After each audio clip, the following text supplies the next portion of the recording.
What's up? Bellator 262. I'm here with my boy AJ. Velasquez versus Denise Kielholtz, women's flyweight championship bout. It's a greasy weekend.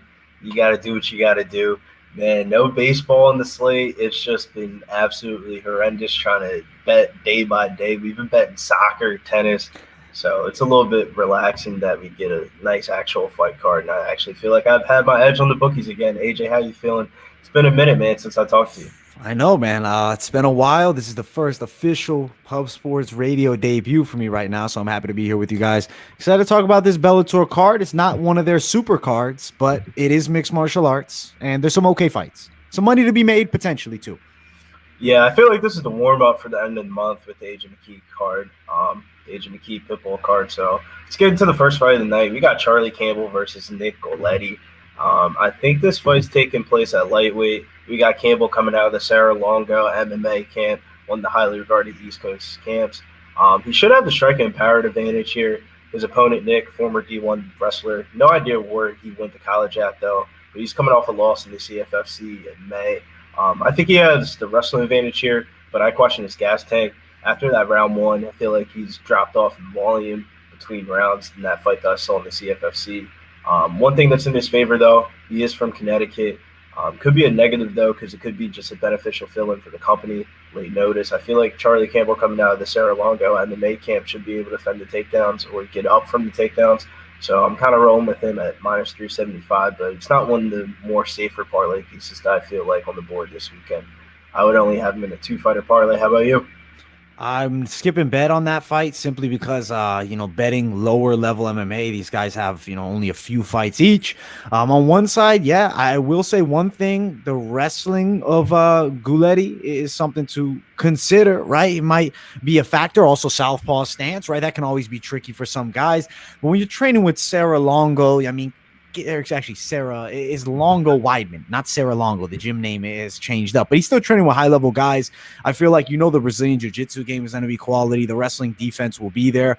Definitely should be a win for Charlie Campbell. I'm thinking second round knockout. I like the striking game, kickboxing-esque style, but when you see a D1 wrestler, you see a guy that can get it to the ground, you might be looking at a boring ass grind, right? Giulietti's best chance to win, attack for the legs early. Definitely watch out for single legs.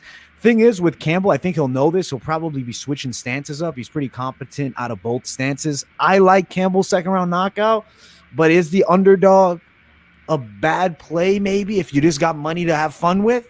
Maybe not, but it's low level MMA. So personally, I'd say skip it, but if you are going to dog or pass it, I mean, it could hit decision win Giulietti, but I like Campbell knockout second round. Yeah, ultimately, I kind of want to see a little bit more from Campbell inside the octagon before I start throwing some money down on him. I definitely do agree with you on that one. Next fight, though, is going to be featherweight bout Johnny Soto versus Adil Benjilany. Can't even say this dude's name, but Johnny Soto made his Bellator debut in May, cash as a huge underdog, plus 380 over Weber Almeida. People that had a lot of money on Weber Almeida in the parlays and stuff like that. Soto has a good gas tank, good wrestling background. Only concern was he missed weight for that fight. He looked pretty good at weigh-ins today. Adil on the other side. Altogether, man, I think his kryptonite is just been wrestlers. His last two fights that have been losses have been Chris Lassini and Kevin Kroon, who both dominated him in control time. Overall, I just question his fight IQ. I kind of like Johnny Soto at that price tag, though, minus 125. I feel like that's a good straight bet. Yeah, I agree. I think Johnny Soto straight bet. I think minus 125 is actually a really good tag for him. As you said, Adil, he lost his last fight. It was Chris Lassini. It was a submission loss, I believe, in the first round. That fight was a pretty good, back and forth. If you look at a lot of these Moroccan fighters, kickboxing is good, but where they don't shine is that wrestling game. Brazilian jiu-jitsu capabilities, I don't think are terrible for Adil, but I feel like Johnny Soto, top pressure control. If you can beat Weber Almeida, not saying MMA math works, but he should be able to go out there and beat Adil Benjilany. I'll pick Johnny Soto on a decision win. That's what I'm feeling here. Yeah, I definitely do agree with that one. The unfortunate thing is, man, I feel like this price tag is a little bit I like the price tag of minus 125, but I also think he could be an underdog here in this spot. But next fight is going to be women's flyweight bout. Dayana Asaragova versus Gabriella Gulfin. Sorry for me jacking up these names. Dayana's coming in at minus 850 here. Gulfin, a.k.a. G-Daddy's coming off a 2-fight losing streak, both in round 1 losses. Erin Blanchfield ran through her, and then some girl named Jessica Abbott just won by TKO. It was actually a pretty crazy knockout. Dayana's still early in her career, but there's a lot of hype surrounding this Bellator prospect. She didn't really look too good on the weigh-ins today. She had the towel, but then when they did the face-off, she looked pretty fine.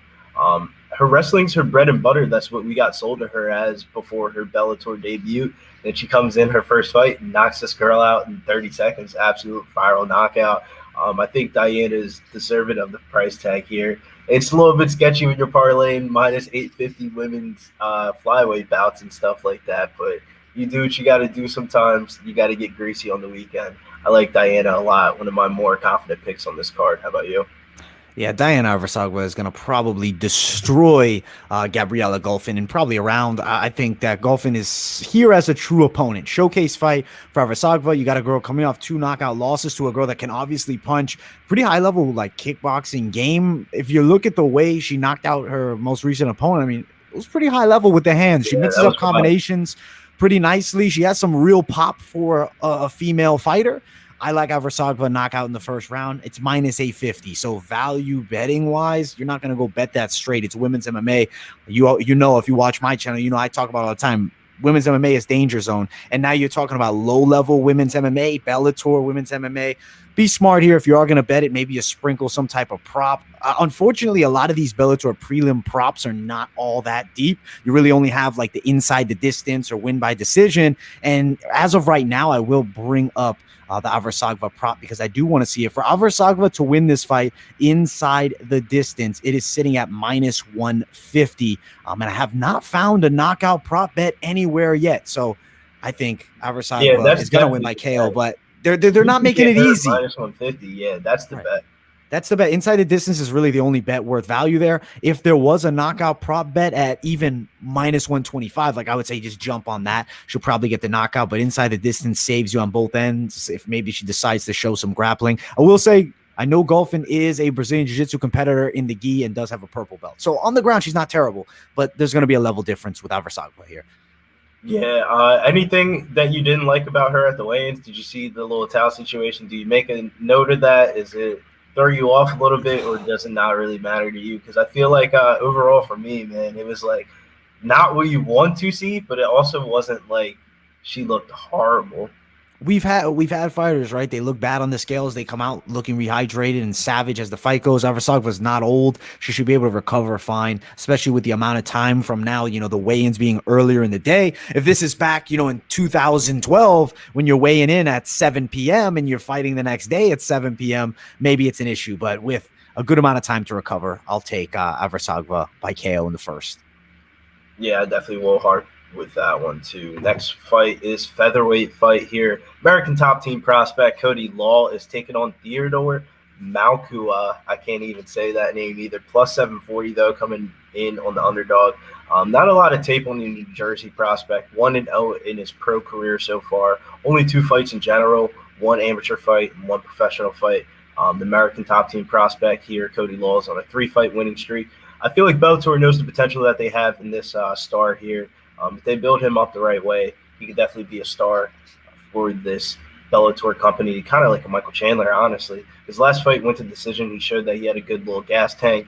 I love his fighting style, that ground and pound wrestling type of style. Overall, though, I feel like this is my most confident pick on the card. That's why it's minus 1,200. So whatever you want to do with that, you can do with that. But I think this camp is going to be on fire this weekend. A lot of American top team prospects. You can honestly run like an American top team parlay this weekend with how many fighters that they have between the UFC card and also this Bellator card. So you know he's getting some good work. How about you? How do you feel about this one? Shouldn't be close. We'll say Macuka does have a Taekwondo background. You look at his debut. It was a 35-second fight, so you're not going to take a ton out of it. He definitely seems like he's an all right striker. I'm assuming he gets a bit over-aggressive, especially in this matchup here. He's going to be off balance. He's going to get taken down. Cody Law, high-level wrestling background, shouldn't be much of an issue. I'm going second-round TKO, and I don't think it's all that close here. I think it's pure control, pure dominance. It might even be a first, but I'll pick second just simply out of Cody Law, probably willing to pick positional dominance over rushing towards a finish. Yeah, I definitely do agree with you on that one. I'm going to hit the chat up real quick, show some love to the chat. We got Thomas Howard here. He says, Law open up at -700. Get on these lines early. We got Big Show saying Nikki's on the 1s and 2s. Shouts to Boston Nick MMA behind the 1s and 2 tonight. Okay, says Gamrot Islam Charlo parlay is the lock parlay for the weekend. I like that one. We also have Sharpie saying smash the like button like the way I smash BBWs. I love you, Sharpie. Make sure you get inside the Discord. Probably watching the Canada game currently right now. We got Preston in here. It says hype Moreso for her looks, I think. I don't know, man. I thought the same exact thing, Preston, with Dayana, and then she came out and got that 30-second viral knockout. So I wasn't expecting that one. I thought we were going to get like a boring split decision or something like that. So I'm on the hype train. Express said, what up, Billy? Briz. We got Talking Sports with JT. Elliot also as well. Let's get to the next fight of the night, though. I think this is the prelim main event here. Heavyweight fight, Saeed Spwma versus Ronny Marquez here. -188 for Saeed Spwma and +154 for Marquez. How do you feel about this fight, AJ? So on one side, Saeed Spwma is like a pretty cool prospect in the heavyweight division, pretty light on his feet, moves really well laterally. You do watch one thing about him that I think will run into trouble when you fight good wrestlers, likes to fight with his back against and near the cage. So as he's circling, he'll throw combos from there. Thing is, Honey Marks actually brings in, pretty high level grappling game. He's heavier by about 20 pounds coming into this fight. I think he's going to look to push his opponent Saeed against the cage, control from there. I think we're looking at 3 rounds, potentially not the most amazing fight of all time. But for me, I am going to be jumping with the underdog, actually, in Honey Marks. High-level experience, former UFC fighter. I think Saeed could win this fight, but it's a dog or pass play for me. So I'll actually go with Honey Marks as a dog. I do think decision victory for him here. I like the way you broke that down, man. There's a couple of red flags, though, about Ronny Marks, though, that I kind of don't know if I want to go to the betting window with. I feel like Spwma is going to be the more durable fighter inside the octagon. And Marquez is moving up for his second heavyweight bout coming out of Extreme Couture. So I don't know if that's like a knock on him, his conditioning or his dedication to not cutting weight anymore. Because when we saw him inside the UFC, he fought at his lowest middleweight, and now he's fighting at heavyweight. I feel like this is a low-level heavyweight MMA fights. There's a lot of variables. I do lean dog or pass, but man, I don't know if I want to go to the betting window with this one, but I also don't want to lay down the chalk at -188. I'd rather have the Marquez ticket, but I don't know, man. Maybe the American top team prospect may just have something going. There's a lot of top team prospects on this card. Wouldn't be surprised. So I'm not going to say go out and bet it now type of confidence, not a lock of the night, but it's an underdog play, which I like Honey Marks to win the fight. I don't think he's going to be challenging for any type of Bellator belt anytime soon. I think Saeed Spwma probably has the longer staying power in Bellator and could definitely win this fight, but I'll just be on Marks, man. I do think the grappling could potentially be a factor, and it's not like Saeed is the biggest hitter, doesn't have the biggest knockout power in his hands. Yeah, definitely will agree with that, man. I don't know if I want to go to the betting window with this one, but prediction-wise, I would probably run with the dog here. But, man, Elliot V, shouts to Elliot V for the $5 dono. He says, we're your 2 heavy favorites to parlay. Right off the bat, I would probably say just wait just a little bit. We'll give out the best parlays at the end. But I like Cody Law and Dayana Asaragova, the 2 fighters that we broke down earlier in the card. How about you, AJ? I don't want to give away the spoils of the picks as we get towards the top, so I will tell you, Elliot, just give us a moment. If you guys did see my video, we did like if I had $1,000 potential bets for like the best bets video, and I did release a 2-fighter parlay, and I will release that same one as we get to the end of this video. So we appreciate the donation. Stay put. It's coming very soon. We can't spoil it just yet for everybody watching. Yeah, for the people that are watching for the video currently right now, sorry, we got to hit you with the commercial. Shouts to Jeff Slaughter for making this happen, Southtown 101. And you're in the San Antonio area, make sure you visit.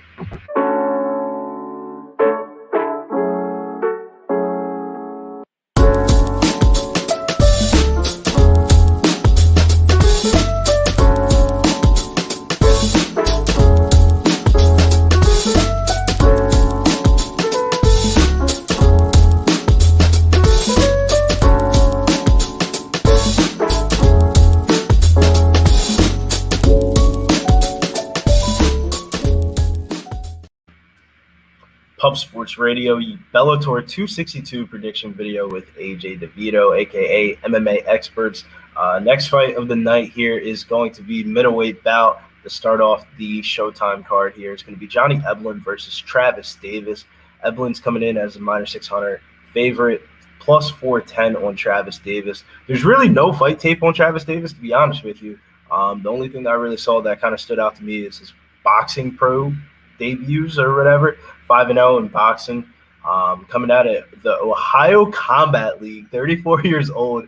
I think his end of his prime years here. I think this is another setup fight on this Bellator card. The American top team prospect here, Johnny Eblen, showed a lot of promise that last time out. He beat LFA champion Daniel Madrid in an early KO TKO. He's on a 4-fight winning streak. I think there's a huge grappling advantage for Eblen here. And I think Davis might have a puncher's chance, but I don't think he gets it off. I feel like Eblen's a good, solid parlay piece for the weekend for the UFC events and the Bellator events. AJ, how do you feel about this one? I like Eblen a lot. I do think that his wrestling game is going to be a factor here. You look at the striking; it's definitely improved since his earlier on Bellator career. He knocked Madrid sleep out with a Masvidal-esque knockout. Granted, trains at that same team, obviously getting pointers from a lot of high-level mixed martial artists. This matchup here, as you said, with his opponent Davis, there's not a ton on him. What I have seen, pretty fast hands, good 1-2 combinations, is comfortable in kickboxing range for sure, does have a decent kickboxing skill set, though not high-level boxing, but 5-0 pro boxing, that's something, right? It's mixed martial arts. Eblen, in the back of his mind, realizes, okay, this guy's specified as a stand-up fighter more so. I do think Eblen could potentially not get the finish here, but I do think he gets the victory in this matchup. He's going to be a very game Travis Davis here. Yeah, I actually will agree with everything you said on that one. I feel like this Bellator card, you got to go with Bellator a little bit different than PFL. PFL has like the same heavy favorites, but some of the fights kind of get eked out by the judges that I don't really agree with. But in Bellator, I feel like they kind of want to build up certain people in the prelims and the early on the card and stuff like that. And I feel like in a couple more fights, then they'll get like a step up in level of competition. But I think this is an easy fight for Johnny Eblen here. Yeah, it should be dominance. I could see second round, KO, TKO, ground and pound, but also that decision play is not a bad prop betting-wise, if you guys are looking to throw down, because it's not like Davis is a guy to finish. You look, the one loss he had by knockout, actual knockout, was like a one-punch KO in 6 seconds back in 2017, and then his most recent KO loss, it was a cut stoppage. So the guy's durable, and he could go 3 here.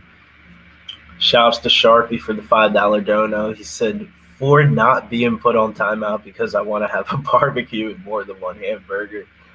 Shouts to Sharpie for the $5. Shout out to you, Sharp. Women's featherweight bout here is going to be Arlene Blencowe versus Dayana Silva here. Blencowe is -154. Dayana Silva is +126. One of the closest line fights in the whole entire card here. Arlene, a.k.a. Hammerfist, 38 years old here, coming out of Australia. Losses are to some pretty high-level competition like Cyborg, Julia Budd, and Marlo Sion and whatever her name is. I think she was really good jiu-jitsu artist. Only knock on her is I think she fights to her like her level of competition. Dayana Silva, on the other hand, I don't know if you remember her from April, man, but she fought Julia Budd, and that shit was one of the wildest decisions I've ever seen. I thought Julia Budd absolutely lost that fight, and I thought the parlays are going to shit, but we got the rub of the judges there and a nice little robbery.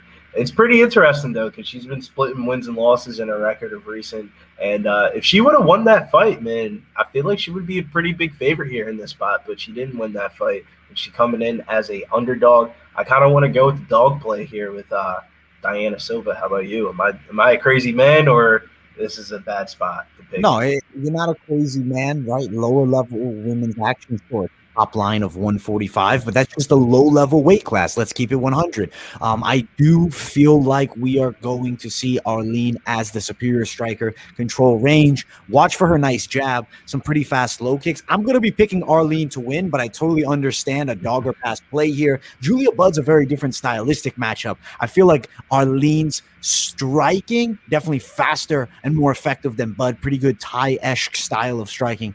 I'll pick Arlene for a decision. I feel like she can win this matchup against Dayana. Is it one that I'll say go bet the house on? Absolutely not, but I do think she should win here. Yeah, we're gonna have to go. I think this is the first time that we disagreed on the night. So for people that are getting a betting perspective, that's why it's the closest line fight in the whole entire card. You can get opinions on either way.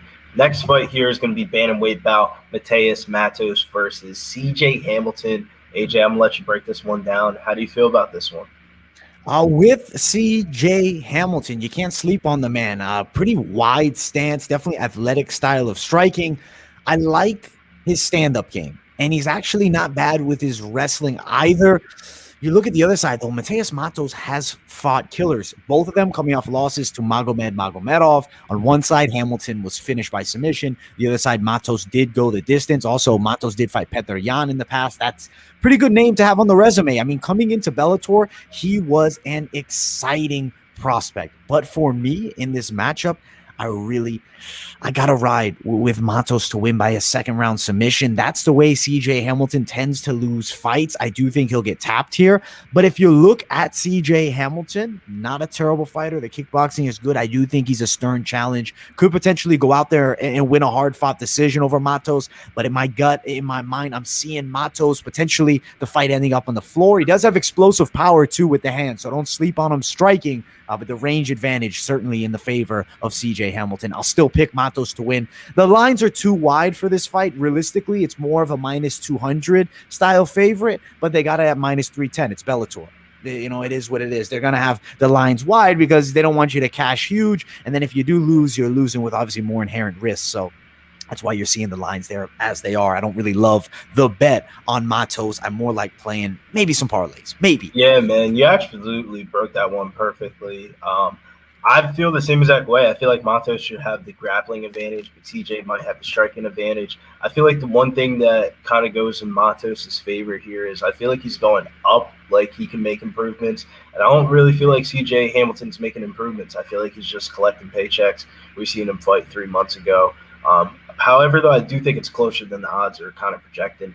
Mattos, the only thing that I would say is, like, what's your confidence level after you know that you're not that top tier of talent? Like you said, he's lost to Petr Yan and Magomedov and stuff like that. So do you think that's, like, going to affect his mental capability of, like, coming out here and looking like the same guy? Because when you kind of know that you're not at that top tier, man, that kind of does hammer, like, how you thought about yourself confidence level. I think that CJ Hamilton's in a similar situation. I think Mattos' ceiling is still higher than CJ Hamilton's. I still have confidence Mattos wins, but the odds are too widespread in my opinion. I mean, they're looking at Mattos as, like, realistically as if he's really this hot prospect coming in. As of right now, I'd say he's a lukewarm prospect. We don't really know how good he is until we see this fight here. I mean, sure, he's done good in ACA and whatnot in other organizations. He's fought good fighters. We need to see him on this American stage more. It's realistically more of a prop better pass for me if I am going to play it, and I'm just going to sprinkle a few dollars. I'm not going to go bet the house on either one of these guys here. Yeah, nah, I definitely don't want to make a bet on Mattos. I feel like he would definitely be a parlay shooter. Overall, though, I just kind of want to grab a couple of these parlay pieces on this Bellator card and mix them in with the UFC event for this weekend. But next commercial here, shouts to Manscaped. Make sure you get trimmed up with that Lawnmower 4.0.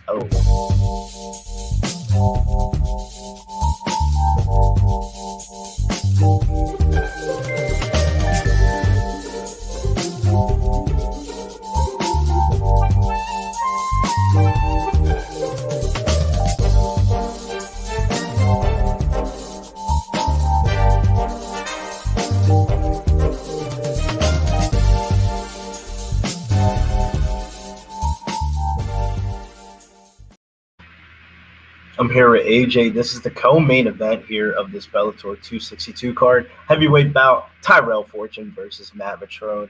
I'm going to kick this one over to you, AJ. I feel like the writing's on the wall for this one. Do you think there's a dog play in this one? Because I've seen a couple shots thrown out. Shouts to Pub Sports Radio's Clint. He's got a play on Matt Mitrione in this one. Listen, Matt Mitrione by KO is a solid Hail Mary prop bet if you're looking to hit the home run and you're swinging for the fences. But let's be honest, when you shoot for home runs, you don't always hit, right? I think that he's probably going to get put on his back. He's 43 years old. He's lost 3 out of his last 4, one of which being a no contest. He had a hard time with a washed-up Roy Nelson with his grappling. Tyrell Fortune is a very good wrestler. He's getting better and better, whereas Matt Mitrione, at the best, he's stable right now as his skill set goes. He's older, man, and in his prime, he was known for being a pretty quick heavyweight with solid hands. I mean, this guy slept Derek Lewis in seconds, right? Back in the day, this man was a real monster, and I do think he'd have a more legit shot with Tyrell Fortune. But at this point, for me, I think Fortune gets a second-round TKO, a lot of ground control, and I think he's going to get Mitrione out of there. But still, the value in the prop bet, I will let you guys know the odds, because I do want to talk about that prop bet. If you're looking to bet Mitrione, I don't really see him winning a decision. I see him catching a big shot on the chin of Tyrell Fortune and knocking him out. Plus 450 if you get Mitrione by KO is not a bad bet. But for me, I'm on Tyrell Fortune to win the fight. More of a Hail Mary play. Maybe you bet Fortune by KO, TKO. Maybe you add him to a parlay. I think he should be a good-to-go play, though, to win this fight. Yeah, I definitely do agree with you on that one. I think Tyrell Fortune is a good-to-go parlay piece for this Bellator card. Minus 370 price tag is a little bit different than the prospects on the prelims like Dayana and Cody Law. You're getting a pretty decent price tag. I feel like Tyrell Fortune keeps on getting these setup fights. How does he fight Sean May twice and then end up fighting Matt Mitrione here? Matt Mitrione, back in the day, like you said, man, he was a force to be reckoned with, but now 43 on a 3-fight losing streak. I think the writing's on the wall. I think he's seen better days here. I think Tyrell Fortune should absolutely get the ground and pound strikes. I like the under on this fight more than anything else. I feel like the wrestling's not even comparable between each other. 12-year age difference here. Tyrell Fortune, easy fight. Hopefully we see a step up in level of competition after this one. It's a good name on the resume for Tyrell Fortune, and I believe he's going to add Mitrione to his slate of victories. Yeah, man, I don't understand why that's even a fight, to be honest with you. The next fight here is the Women's Flyweight Championship bout. Juliana Velaquez versus Denise Kielholtz here. Juliana Velaquez coming in at a huge favorite, minus 340 over the plus 260 dog here. She's on a 4-fight winning streak here for Denise, the challenger, former kickboxer, very athletic. 4th-ranked girl might not be ready for this title shot, though, but sometimes, you know, when Bellator calls, you got to take the title shot, and you just got to go out there and give out your best performance. We've seen crazier things happen in title fights, especially in women's MMA. Velasquez has good composure. Both fighters are southpaws. I think she's a good grappler because she's a BJJ black belt and all that stuff. She has the 5-round experience here. Overall, though, I see there's a couple of path to victories for the dog here, Denise. Velasquez has been knocked down in a couple of her fights, and I feel like Denise is can get in the inside, be a little bit more athletic, jab her in the face. It might be a dog or pass situation here. I don't think the odds reflect how closely lined this fight actually really is. I would probably play the plus 260 challenger, and let's see if we can get an new women's flyweight championship bout here. How about you, AJ? How do you feel about this one? Well, I like Kielholtz a lot. I mean, she is fun to watch. Dynamite power. Actually has a judo background too, so you do know she's capable in that clinch. 47-3 as a pro kickboxer. She's nasty. I'll be honest, though. You're fighting Juliana Velaquez, a girl who went out there and beat Alimale McFarland, who's a very versatile mixed martial artist in the flyweight division, controlled her for 5 rounds, has some good jiu-jitsu, though only 1 win by submission. I feel like this is a fight where Juliana Velaquez jiu-jitsu may actually shine. I'm going to go out on a women pick submission, 3rd round for Juliana Velaquez in this matchup, but I definitely could see it going all 5. Velasquez with the control. She's a fair amount taller. I know they have her opponent listed at 5'3", Kielholtz, but she looks more like 5'1". There's going to be a real range difference. I think that in the clinch, that height will favor Juliana. She'll be able to put that pressure on her, the leverage advantage, a lot of control, a lot of grinding. She doesn't want to be caught too close, though, with her hands down because she could get slept. Knockout prop bet on Kielholtz is never a bad play. Yeah, I feel like I'm getting myself in a dirty situation parlaying up Juliana Velaquez this weekend, though, at minus 340. So I'm going to have to leave with the dog. But overall, though, let's get into some parlays and bets here. My 3 bets on this card is going to be a Bellator's only parlay right here is going to be Dayana Asaragova, Cody Law, Johnny Eblen, Tyrell Fortune at minus 126 odds. That's the parlay that I'm going to go with. And also have a straight bet on Johnny Soto at -125. And then I have an American top team parlay of Cody Law, Johnny Eblen, and Matheus Gamrot for this weekend for the UFC Vegas 31 card at -110. AJ, what are your plays for this card? What would you recommend for the people? Well, if you're looking for a two-fighter parlay that I'm liking, but you just heard, my man Billy over here has a different prediction in that main event. I was on Velasquez with Eblen parlay, two-fighter. I think that's fairly safe and come back to cash. You could also do Tyrell Fortune and Eblen. That's not a bad one. Depends how much money you're throwing at it. You're throwing a K at it, you'll make a little something. If you're playing with $50, it's not going to be all that much. You maybe want to add in some more fighters. As he said, Avsargova, Law, those should be locks.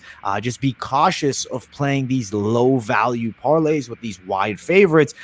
Isaiah Hutkick, prime example. This guy got slept in one shot versus a man who had like a terrible record as an amateur. I believe he was 1-11 and one shot slept him. And funny enough, I felt bad because I had actually talked to Isaiah Hutkick on Instagram. I had DM'd him. I said, yo, how you win in the fight? And he replied back. He's like, knockout or submission. Then he got knocked out in 7 seconds. I was just scratching my head. I was like, damn, bro, I hope that didn't jinx the man. So knock on wood, we're going to cash that two-fighter parlay, even though Billy's on the other side of the pick in the main event. And we do like also a Kielholtz knockout prop bet if you're on the other side. I don't think that's a bad play either. She hits like a truck, and it's like plus 500, I believe. Yeah, my most favorite, I would say like my most confident picks on the card would be Dayana, Asaragova, Cody Law, and Johnny Eblen. And then my yellow, which I would keep in like two-fighter parlays or maybe like some Hail Mary parlays, would be Tyrell Fortune and Johnny Soto. And then like my red picks, where I don't really want to have a bet on the fight, would be Charlie Campbell, Ronny Marquez, Dayana, Silva. I'll probably make that a straight bet though, just a little sprinkle bet. Matheus, Mattos, and Juliana Velaquez. I kind of don't want to parlay her up. How about you, AJ? What would you say is your confidence level in some of these fights? I would say I'm pretty confident in a solid portion of the plays, but like if you're talking about prelim fights, be cautious with a Hani Marks dog play because he has lost fights and there is quit in the man. And when you have quit in a fighter, it's never a great thing, right? He's lost a fair amount of fights at this point. I think that Johnny Eblen should be a good to go win, but the problem is the value of the prop isn't there. Tyrell Fortune stylistically matches up so well against Mitrione, but it's heavyweight, right? One shot can land on the chin. I'm confident in all my predictions, but I will bring up that there is inherent risk in a lot of these fights. Avsargova is probably the one fight where she's going to run the girl clean over and you could throw $1 million at it. You're probably going to cash on that one. But outside of certain fights, I mean, there's going to be risks on this card. I'm pretty confident in all the picks. I would say like, at least 70% plus on most of them. The Hani Marks one, maybe more towards like a 60%. It's a dog play. But I think we're looking at some solid predictions this week. Yeah, man. I think this is the type of card that you just want to combine with your UFC card because the UFC card has some pretty fuck price tags as well. So if you combine the two, you'll start getting some big money on these parlay tickets. It might be like the 6 or 7 fighter parlays, but at least you'll be confident in it. Overall, AJ, thank you for coming on tonight. Bellator 262, AJ, where can they find you at? Listen, you can find me at MMA Experts YouTube channel, MMA_experts on Instagram, and AJ MMA Experts on Twitter. If you guys want to follow my personal Instagram page for my fitness content, you can check that out at AJ DeVito Fitness. Let us know in the live chat in the comments. Do you enjoy me coming on this Pub Sports Radio show? I definitely do enjoy it. And if you guys want to see more of me, I know they'll definitely have me back. So let us know in the comments. If you hate me, say, fuck this guy. He sucks. Get him out. Yeah, we'll definitely have you back on for the AJ McKee Pitbull card because that one is going to be absolutely flames. But, man, it's been a rough week this week in sports betting, so we got to go balls deep into this Bellator card and just, hope things go our way here. But thank you for everybody for joining us this evening. Make sure you hit the like button on your way out. Subscribe.